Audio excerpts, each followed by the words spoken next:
Welcome back to the Predicted 11. And listen, I've got the main man back today, like, you know. We've got Matt back in, all those replacements who've done a very good job. Particularly Kenya, I have to say, like, was fantastic. Ty, not bad. Robbie, hopefully never again. But we got Matt back. Matt, how are we, my man? So like, you know what I mean? Listen, we haven't seen each other for a little while when you've been doing some good stuff, you know what I mean? Loved you on the overlap, giving about the Declan Rice thing, which was, I'm with you. Yeah? I'm with you. You reckon he's in for a shout? If Arsenal win the league and the World Cup, 100% he's in with it. Big ifs, however, favourites to do both, I think. I think they are favourites. And listen, I think at the moment he's not taking the team on his own, but he's such a big influence on this football team at this moment and the club. 100 million, I'll tell you what, I'm going to bring it up, 100 million or 105. It's never spoke about. Never. So that is the greatest, I think that's the greatest thing you can say about him. It is, that's a great point that you make. It's quite a damning fact when you think about it. 105 million he cost us. Yeah. And like you say, that's the first time I've heard the price tag in a long time. Yeah. It's coming from an Arsenal fan. Yeah. No one says a word. No one says a word about how much he cost and all that, like, you know. So big up to him, like, you know. And like a little bit of a worry with the injury, but a little bit of inside info that we think he's okay, like. Well, it weren't inside. I think it came out on Sky that he he said he was sweet as. So, like, I don't know, I never believe everything on Sky. Never believe everything on Sky, like, you know what I mean. So listen, what we're there for, this has been a success, by the way, like, you know what I mean? Yeah. We've done this for the first time, me and you done this. Well, it was your idea, this whole setup, wasn't it? Well, I think, yeah. Shall I take the credit for it? I think it was you. Yeah. It was my idea. I mean, we inspired this, me and you. Yeah, we're the pioneers. Forget about production.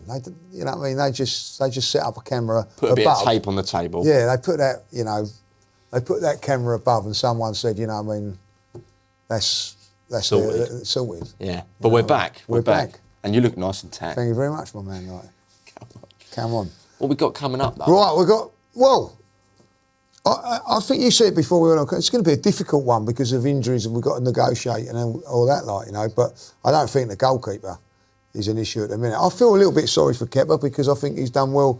Hardly going to get a look in, but you've got to go. Look at David. You've got to have that. Number one. What's a save, by the way? Either way, my bad. Shall I take it off again? There we go, David. Yeah, what a save.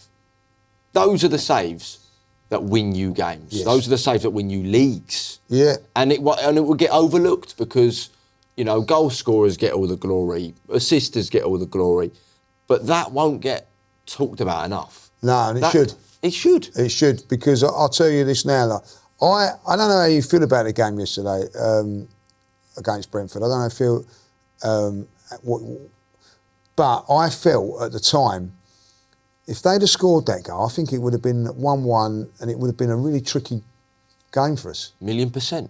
So, like, keeping it at 1, I don't know how the fans were reacting, how we would have reacted. We could have been a big... Listen, I think it's a big moment. Big. And what's so impressive about Raya is he's probably the least busiest keeper in the league, which makes his job even harder. The concentration levels that you have to have as a keeper, and the concentration levels that he has, he's always switched on. The ball sticks to him like he's got glue on his gloves. When the ball comes in, and his distribution flawless. I think he's probably our most underrated player. I think, do you know what? Yeah, I think he is. I think if he was to say, you know, like your favourite players, you know, he's not going to get in your top 5. Goalkeepers never get in it. Exactly that. Like, and listen, I've been a little bit critical of him in the last few games. I don't think he's been quite the fault for the goal at Sunderland and whatever, like, you know. But when he does saves like that, you just got to forgive him and just say, look, goalkeepers are going to make mistakes every now and then. But that was a defining moment. And I think 2 points earned from him. I don't know how that would have gone, Matt. I don't know how that would have gone on... I don't know if you remember as well, Leeds at home earlier on in the season, he made a very similar save from a header that I think would have put them 1-0 up. That changes the whole game. Yeah. You end up going win 5-0. What do we do here then, Lee? Well, as you well know, I'm a big Ben White fan. Right? I actually got pillared for saying Ben White should play on Wednesday. And they were going, no, like, prove me right, Ben White. Scenario for you. If we haven't got the fitness in the middle of the defence, i.e. if Saliba's not fit, doesn't look like Christian's going to be fit, like, you know, so would you put Timber in there and then Ben White out there, or are we going to say Saliba's fit? That's the fit. I'm going to say Saliba's going to be fit for this. Do you know why I'm going to say? I don't think he is. Do you know why I think he is? I know you might find this funny because you can argue with me on this, right? Very rarely do you see injured players on the bench and all that, unless they're near it, because they're not. I don't know what, but well, Gabriel. Gabriel So I don't understand that, like, you know what I mean. But normally when they're, you don't really see them, and then all of a sudden, like, they come, you see them there, and then the next day. I think if he's not fit, I think they'd be like putting him more in cotton wool and all that. I don't know. So I'm thinking Saliba could be fit. You thinking Saliba's fit? I don't know. We'll do it. Just hope and pray. Okay. It's not on the right. No, that way. Is it that way? Yeah, right side. Okay. I don't know if that's going to happen. And also, right, if it don't I don't happen, know if he's would... The thing is, he might be fit. He's definitely not 100% fit. And look what happened at Anfield when he played and he wasn't fit. He got a little niggle in the warm-up, off, injured, out for a little bit. I don't know if Arteta would risk it, even if he is. So if he's not fit, who are you going for then? Look, he's guaranteed starter. Yeah, right, so guaranteed. So I think he's guaranteed. I think he's been superb. Okay, yeah, he was superb. I think he stepped in nicely. I weren't that convinced of him at Chelsea, if I'll be honest. I weren't. Neither in the first half. But I think he calmed. I think at half time Arteta would have taken maybe 5 out of the 15 minutes and said, calm the fuck down. Yeah. Because the referee's giving cards left, right and centre. Yeah. And you need to calm down. Because he's got that rashness in his game. He's got that South American in his game. I get that, but he starts. He starts. Oh, I haven't really given it a proper thought, if I'm honest. So I'm sort of freeballing here. I think Urian Timber has to start. So does he start here or does he start here? And you play Ben White on the right. That's the key. I think that's the key. I think that if Saliba's not fit, I think you've got to go with what you go with on. Yeah, and then Benny White. Yeah. I think that this will be what's happening. And the boy down here, who again, like David Raya, I think is probably one of our most underrated players. I thought he was superb. I actually thought he was man of the match. I got Robbie tried to dig me out for saying that he was. I just think that he was brilliant on against Brentford. I really do, like, you know what I mean. And I think if I look at the team at the moment, you know, the improvement of him has been unreal in the last couple of years. Yeah. Timber we all know about, like, but the improvement of him from last season to this season is incredible. Best ability is availability. You cannot make an impact unless you're available, and he's been available this year. And he's been managed quite well with the minutes and everything like that, like, you know. So that is a little bit of a uncertain backline, especially given, God forbid, what if he gets injured? Well, what if he gets injured? That's another thing. Ben White just coming from the first 90 minutes. Can he do it again? I think he can. Yeah. So, you know what I mean? Like, so we'll go with that at the moment if there's no Saliba, like, you know. We're looking into the midfield. Can I just quickly... it is pretty crazy how even given all of these injuries, he's not getting a look in. We're going to come on to him in a little while where I think that he could play. Oh, really? Right, yes. Okay, very interesting. Right, let's get the boy. We're going to put Declan in, are you? What are you talking about? Right, so Declan comes Am I in. putting Declan in? Right, well, there is a doubt about him on the fitness. And this is where, if he isn't fit, I would play Miles Lewis-Skelly in that role. I love Arsenal Football Club and I back all of these players to go on and win this thing. If Miles Lewis-Skelly plays instead of Declan Rice, we will lose on Saturday. And I love Lewis-Skelly and I love Rice and I love Arsenal. Listen, I back this team, but we cannot do that. Well, I don't think we can do without Declan Rice in this team at the moment. Yeah. But if he's not fit, who are you going for? Let's say he's not fit, who are you going with? We forfeit the game. Who do I go for? Because like this, Zubimendi's come. So you're all right, and I get what you're saying. So we're going to say at this moment in time he's not fit, right? I know that. Yeah. Right. Okay. So we're going to go. Zubimendi definitely comes in. Yes. But you're saying then Merino takes his place. He yeah? would have to. He would have to. I think. I don't think Lewis Skelly's experienced enough in the midfield. I know he played midfield in the youth days, but youth and professional are two different sports, Lee. When you've got... Look at their midfield. I get that. Look at Villa's midfield. And I just think, like, there's no one can match what he does. No. Merino can't do it. He's going to have to change. I think physicality, like up and down, Miles Lewis Skelly could. I don't know. I'm just... Norgard definitely can't. No. Norgard's really a replacement for Zuberman. I don't think we've got a natural replacement. And that's hard to say. You know, there is another thing you could put Odegaard as replacing him and all that. It's a difficult one, this. Look, listen, he's got to be fit. I think that if he's not, it'd be let's say that we're going to go. I reckon he's fit. So there's an option. It's an option. Yeah. So we've got this pivot here. So it's a lovely pivot, and they suit each other very, very well. Zubermendi, I'm loving. Who you put in there? You're going Eze? I'm going Eze. Why? You don't agree? No. Yeah.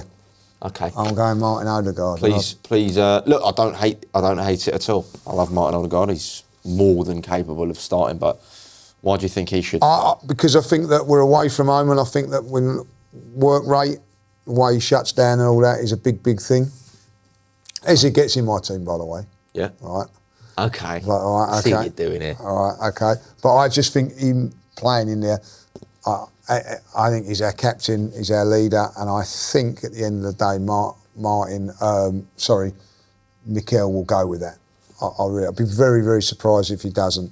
And I think that his work rate, shutting down, closing down, is going to help us. And I do think we're going to have that energy against Villa.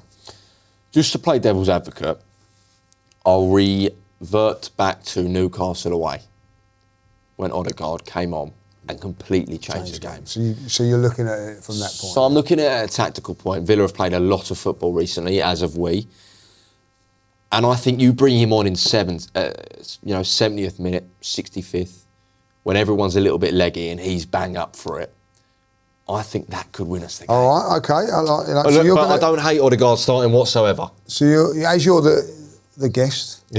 Right. I'm going to give you. So you're going to go Eze in there. I'm going to go Eze, but you had ideas of him in the team. So I had ideas, which we can move on to swiftly there. Yeah. So I'm actually going to play Eze out here. I thought he'd done okay when he come on when he went to that position on Wednesday, and I feel in a game like Villa, and this is the problem with Eze. I think he has moments, and a moment can win us this game.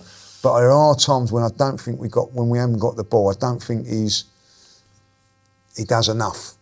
That's not his bag, though. No, and I get that. So I'm looking at his bag when you're playing teams like Villa, maybe at home, that's different to away. But I still think he's got to get in the team because he's that good a player. He's got an unbelievable record against Villa as well. Loves a goal against Villa. Does he? Yeah, you don't remember at Wembley as well, in the semi-final, he smacked one in for Palace. Yeah, Eze starts this game, but I don't know if you can drop Noni, because I think Noni causes issues. I think he causes problems. I think he's got that unpredictability. I will say with Noni, I think I'm going to go what you're sort of saying about Odegaard here. I thought he was brilliant in the first half, then faded because of lack of match fitness and everything like that. And I think that they'll swap this over at time. Saka and then maybe like him coming on towards you. I'll tell you what, his 2 games coming back I've been impressed with. Very. Like, you know what I mean? Not so much at Chelsea, but I thought, you know, when he goes on... But do you remember he played on the right-hand side against Bayern Munich? Yeah. I thought he was very, very good. Come on as a sub. Didn't do it on the left-hand side, but then when they moved him over to the right, I thought he was brilliant in that second half. Scored his goal, and I thought first half yesterday, him, Ben White, you know, was sensational. Like, but I don't think he's done enough to keep him out of the team. But recently, I think you'll see Arteta sort of experimenting, swapping the wingers quite often in game. So where are you saying you're going to put Madueke in here? Yeah, I mean, you're not playing Martinelli or Trossard? Well, Trossard's injured, I think. Don't think he's fully fit. Martinelli didn't really get into the game. I think Martinelli's superb off the bench. I think he's a proper weapon on the bench. You need weapons off the bench. We need weapons off the bench. So what's the final? Look, let's just put him here so we know he's. Yeah, so we know Saka's in here. Like, you know what I mean? We've still got this centre forward. Well, that'll be a nice little talking point. So a nice little talking point there. Like, you know what I mean? Oh, we're all over the place. And that's my fault. Are you starting him over Noni? And are you starting him over Eze? Yeah. Okay. Yeah, if it's I would, like, you know what I mean? And I'm with you on that. Martinelli being managed his minutes at the moment. I think this is the game, 20, 25 minutes from the end. Yeah. He comes on, whatever, you know what I mean? Like, that's... And also, Noni as well, like, you know, pace, they're tiring. I think that these two guys here, big players for us on the line. What does Mikel call them? What? Finishers. Do you know what? It's very ironic that we're called the Arsenal, because the definition of Arsenal is a cabinet of weapons. Weapons, yeah. That's exactly what we've got. Got their wherever, you know what I mean? So you don't see Jesus in the frame. I don't think for this game here. I don't even think. I think maybe like I don't really see him getting any minutes at the moment. No, I think he's making up numbers. I don't think he's fully fit. Yeah. All right. Okay. And look, we know he's very unfortunate with injuries, made of glass a little bit. So I don't think chucking him on in a physical game this is going to do him any favours. Let's do a little thing different on the side here, right? We're actually going to say the players. So Gabriel is not fit. Oh, we're doing an injury list here. Yeah, we'll do the injury list. All right. So he's out there. We'll take let's put him over here. Havertz is out of it as well. Havertz is out. So realistically, we'll go on to the forward first before we go on the bench. The bench is not... Hang on. Fulfilling. We'll put him out there a minute. We're not fulfilling our... We've only got really one defender. Yeah, not looking great. Put Miles over here. Yeah. So he's in the availability. Right. Oh, they're going to have to call you up in a minute. So we don't know who's going to be the sub at the moment out of that lot. See, thank God we've got depth, because if we didn't, we would be under it right now. We'll be really under the pump at the moment, like, because like you have actually got at this moment in time 1, 2, 3, 4, 5 players there. 5 crucial players. Yeah, definitely 2 of them are definite stars if you've got a cup final. Yeah, yeah. Right. Trossard at the moment's been brilliant. Yep. Havertz, I think you'll always find a place for him in the team. Yeah.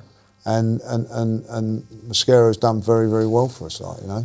Fortunately, we can't use it as an excuse, because we've got the capabilities and we've got the fundamentals to keep it moving. Strong team there, like, you know. Right, who are you going for? I'm going to ask you who you're going for. I think you know who I'm going for. Go on, I'm with you. I am with you. Cannot drop him in a game like this. Talk to me about him. Proving everybody wrong. I think a lot of people wrong. Well, not everybody, but definitely myself. I put myself in that category. When he was playing midfield, I wasn't sure about him. I didn't think he had the legs or whatever. Then he went up front for us in January, and I think to January to now, I think he's been nothing but sensational for us. I agree. Scoring goals, playing that role. Even when he's dropped back into midfield, he's looked a lot better. Yeah. And when dropped back into midfield on Wednesday, created the goal. I don't think, if he hadn't had that stint up front, he would have been able to do that pass for us. Not a chance. So and look, just confidence has got better. Sometimes it takes an injury to a player in that position for you to discover where someone else... Benoit Suakoto was starting over Bale at left back, and then Bale moved into left wing. Yeah. And look what happened. Yeah, it's the same thing. I'm not saying it's the game. It's not quite Gareth Bale. But it ain't quite Gareth. But listen, I've looked back at the goal he scored against Brentford. He makes it look easy. It weren't easy. It was... it was a great header. Into the ground. Into the proper... You know what I mean? If Alan Shearer scored that back in the day, or Ian Wright, or, you know, like Duncan Ferguson sort of... But he made it look easy. Yeah, 30 goal contributions in 2025 for club and country. Yeah, unbelievable. He's done I keep saying he's done the reverse Joe Linton. And that happens. You know, you go through the ranks as a And as you grow into, great you know, scenario. he's centre mid to striker. Yeah. And I think that is his best position. Yeah. In the Premier League. Yeah. I think maybe in Spain he'd be an excellent midfielder. He's not a bad midfielder at all. He's a quality midfielder. That's what we signed him to do. But I think he is a proper number 9. Well, false 9. False 9, but no, I don't think he's a he is proper number centre 9, forward because he's got the finishing. He's got the finishing, but there are times when he's out here. Yes, he's out yes. here and all that. And when you're a proper number 9, you're in this part of the goal. But that's what suits our play, because like what happens is he drops off there, and then you've got like, which is what happened yesterday with Saka going in there. All these players in, Declan Rice can get into positions here. It's like a Firmino. Yeah, not quite the level of Firmino, but that's the same sort of thing. Keeps the ball. Yeah. Like when De Bruyne played in the false 9 for City not too long ago, a few years ago. Yeah, like, you know what I mean. I get what you're saying. Like, you know what I mean. Like, it's just it's hard to compare him with. Listen, I think he does what Havertz does, but he's a better finisher than Havertz. Can I put that out there? I think you can. I think that I think Havertz probably does the holding up play, does give the ball away a little bit easier than whatever. Yeah. But when it comes to finishing, that ball goes across. If no one's seen it, go back and have a look at the goal. It's the way he comes in, he goes to go in, comes out, then it's perfect. So what do you say to for example, we've both got Tottenham brothers. I've got 2, you got 1. Yeah. What do you say to the rival fans that might be saying, you bought a striker for 60 million quid and you're still starting your centre mid up front? Because I don't think it's a discredit to Gyökeres, because how dare you drop him? He's scoring goals. The reason that he's in there is because he was injured. If he wasn't injured, he'd be in there. You know what I mean? And what's happened, and this is what is great about Arsenal, and I go on to Martinelli at this moment in time. To stay in this team, and we can talk about Odegaard in this, like, you know, to stay in this team, okay is not good enough. Yeah. You've got to perform at real high. He's performed at a very, very high level, where I think that you cannot say, right, I can leave you out. Yeah. Odegaard at the moment, and definitely with Martinelli, Martinelli okay is not good enough. And he hasn't done enough to say for me, right, yeah, you're in. Odegaard was okay on Wednesday. Okay ain't good enough no more. But this guy here, unfortunately for him, he's been better than okay. And I think at the end, eventually he'll come back in. Yeah. But I mean, he's got to be patient. And everyone's got a role to play. And he's not going to be. We haven't got to rush him. The reason he got rushed back in. Yeah. Right. The reason he got rushed back in because Noni got injured. Like, if he hadn't got injured, Saka wouldn't have come straight back into the team. He'd have been eased back in. And that's what we're doing with Gyökeres. We're easing him back in. And like, he'll play 90 minutes against Bruges. Once you've got 90 minutes under your belt, then it comes a little bit different, like, you know. Yeah. But listen, you're taking him off, you're bringing him on. Like, what's the problem? And I was saying before in the preview, I think people blow it a bit out of proportion when you see someone's been dropped, right? With this Arsenal team, like I was saying before about Odegaard coming on in the 70th minute, like he did at Newcastle, it's not a discredit for him being dropped, right? Coming off the bench is not an insult. That is that is Arteta getting the best out of his team, 100%. Bringing players on when the time is right. That's what great managers do, right? So dropping Gyökeres, it's not dropping him, it's leaving him until players are knackered and then bringing him on when he can capitalise on that. And I totally agree. And that's a good point about him. He might feel that the 90 minutes was too much for him, so he might have to bring in somebody else. That'd be very, very interesting. But it's not dropping him. No. It's utilising what you've got. Exactly. And that's what great managers do. And that's what we've got at the moment, like, you know what I mean? I think you could take off Zubimendi and you could bring in Nalga. I'm not saying that they're the same sort of player. I look at everybody in this team. I think that there's only Declan, that if he is injured and he was fit, he comes straight back into the team. Yeah. I think everybody else, as we're seeing with Gyökeres now, is a little bit. Saka, I think, may be on the same sort of. Yeah, I mean, these two, they just play way too much football. Yeah, and I think that was great that he could leave Saka out of that game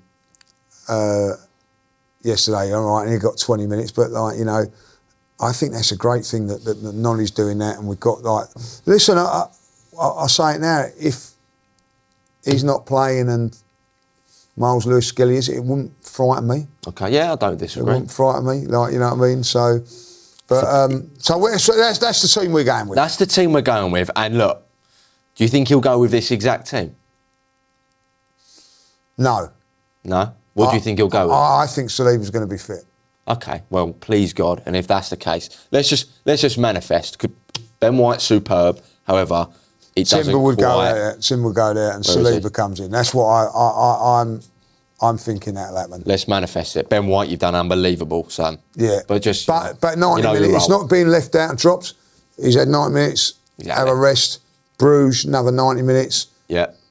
Palace in a couple of weeks' time, another 90 minutes. Wolves. We've got a busy schedule. That is a great point. Great point. That's why you're here. You know what I mean? Like, I'm going to have you on against Wolves, because I think that's going to be an interesting one after this game. What he does for that Wolves game, you know, because you can like leave a few out of Bruges, leave a few. It'd be interesting, but don't take Wolves for granted. I'd send after Saturday evening. I'd get him on a plane to Dubai. Him on a plane to Dubai. Him on a plane to Abu Dhabi. Him on a plane to wherever he wants to go. There's a couple of players that Just I think need a little should break. be nowhere near the team. Just have a rest. Rest and not Have a even little- have a be available for the Wolves game Yeah. Well, on the bench. on or- the bench. No disrespect to Wolves. So you're saying Bruges and Wolves have a complete rest from that. Then they've got a week off after that. They ain't got a game that midweek. So I unbelievably, I didn't know that, but we haven't got a midweek game on, I think, the 16th or 17th, I don't think. We was meant to play the League Cup games. Yes. We haven't got that. So we've got a little bit of a break. Okay, interesting. So we've got a nice, I know it's hard, but if we can get through Villa, Yeah. then we've got Bruges, Wolves, no midweek game before we take on Everton. Nice little rest potentially, but let's not look that No, far. not look that far. I want to ask you, how much would a win mean to you for this game? This is massive, man. I said it all along, this is bigger than, I think this is our toughest test. Agreed. I think, you know what I mean, Liverpool away, we should have done better than there, but I think Newcastle away was tough and we come through that one. I felt Chelsea was always going to be tough, but this is a team that's informed, by the way. The most informed team in the league. They was bottom three after 3 or 4 games of the season. I think it was the last team in the Premier League to score a goal. Yeah. I Yeah. couldn't score a goal for love or money. Now, look where they are. So to be where they are now, they've been on some sort of journey. Yeah. And it's because they're not foreseen as one of the big boys, it's been quiet. But quiet in a lethal way, like, you know what I mean? So I don't think these can be underestimated in any shape or form. I think they're a better team than Chelsea at this moment in time. I still think Chelsea have got issues. Yeah. They haven't. I think they've not many of their players getting injured as well. They've got a solid back four, plays week in, week out. They know what their midfield is, and they've got a goal scorer in Ollie Watkins. So I think it's a worry. And also, look, it didn't work out particularly us, but I think Unai Emery's a brilliant coach. And he I likes to think put he one over thrives. Arsenal. Yeah. Yes. I think he And rightly thrives so. when the limelight isn't on him.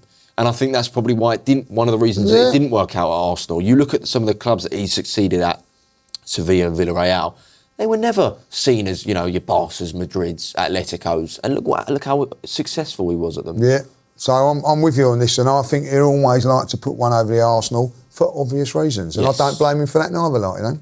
I don't know if we're doing this, but can I get a little score prediction? Oh, I'll have a little. potentially? I'm going to go 2-1 to the Arsenal, but I think I would not be surprised if Arsenal don't win this game. Stinks of a 1-0. Yeah, I wouldn't be surprised. And I wouldn't mind it. It wouldn't be the end of the world. No. It wouldn't be the end of the world. But I go into every game thinking that we we are will going to win. And I think we'll win 1-0. And I think the goal comes Oh, from Mikel Merino. I like that. Matthew, Thank you so much. been a pleasure. Been an Right, absolute pleasure, like, you know. So there we've gone. our predicted 11. Put your comments on there who you think's going to be playing, who do you want up front. Would you play Gyökeres? Would you play Eze out on the left? I think that's a debate that me and Matt probably disagreed against. Whatever you think, let us know, because it's your show as well as ours. Have a good one.